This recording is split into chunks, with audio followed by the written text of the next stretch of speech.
नमस्कार नाना. या गणातल्या विजयाबद्दल काय प्रतिक्रिया आपली? नमस्कार. हा गणातला विजय अपेक्षित होता. कारण बरेच वर्ष झालं म्हणजे एकदा 92चा अपवाद वगळला तर जवळजवळ कायमस्वरूपी आमचा विजय या गटात होत आलेला आहे. परंतु काही गोष्टी अनपेक्षित झाल्या. खरं तर मिळून लढायचं ठरलं होतं. परंतु शेवटच्या क्षणी ज्यांनी शब्द दिले होते त्यांनी फिरवले. त्यामुळं आम्हाला खालच्या गटात तयारी करायला मला वेळ गेला. खरं तर सरांनी आणि आमच्या सगळ्या कार्यकर्त्यांनी कष्ट घेऊन इथला विजय खेचून आणला. मला तसं काशीगावात प्रत्यक्ष काहीच काम करता आलं नाही.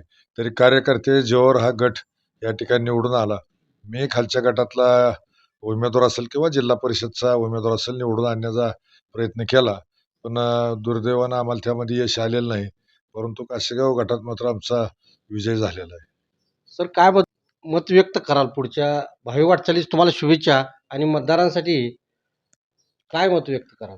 मतदारांनी जो एवढा माझ्या छोट्याशा माणसावरती विश्वास दाखवला नानांच्या शब्दावरती, त्यामुळं माझ्यामध्ये त्यांच्या उपकाराचं ओझं वाढलेलं आहे.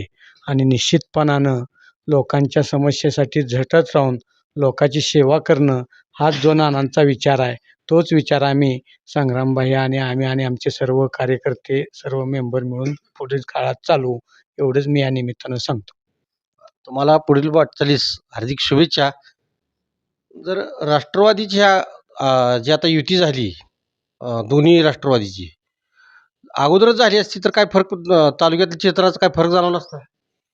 नाही, अगोदर जर युती झाली असती तर 100% जवळजवळ एका दुसऱ्या जागा वगळता सगळंच यश आलेलं असतं.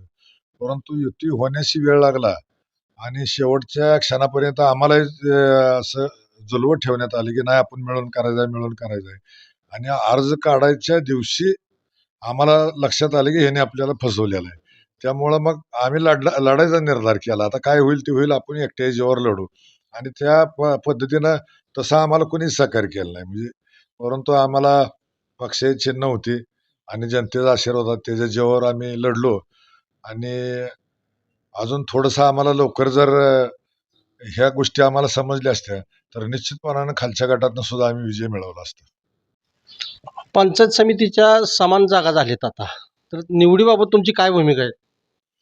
नाही, आता काय आम्हाला कोणाचंच सहकार्य लाभलेलं नाही. तसं जर बघितलं तर कुणीच आम्हाला सहकार्य या ठिकाणी केलेलं नाही. त्यामुळं मला आता लोकांना बोलवून विचारावं लागेल की आपण कुठल्या पद्धतीनं पुढे जायचं, आणि लोक जे निर्णय देतील त्या पद्धतीनं आम्ही पुढे काम करू. खरं तर भाजपच्या 8 आणि राष्ट्रवादीच्या 8 अशा 16 जागा पंचायत समितीच्या गणात आल्या असून अभिजित पाटील गटाने नानांच्या बरोबर जी भालके गटांबरोबर जी युती केली ती नानाबरोबर ह्या गटामध्ये केली नाही. या गटाचा एकमेव शिलेदार नाना आहेत. आणि खरं तर पंचायत समितीच्या सभापती निवडीचा या गटावरून किंवा या जागेवरून बहुमत सिद्ध करण्याची ताकद या काशेगाव गणातल्या उमेदवारावरती असून, नाना पंचायत समितीचं सभापती पद तुमच्याशिवाय आता निवड होऊ शकणार नाही, तर तुमचा कल कसा असणार आहे? आता काय आमच्या सगळ्या कार्यकर्त्यांना बोलवणार आणि त्यांनी डोळ्यांनी परिस्थिती बघितली आणि मग आम्ही सगळेजण बसून कार्यकर्ते जो सांगतील तो निर्णय घेऊ आम्ही.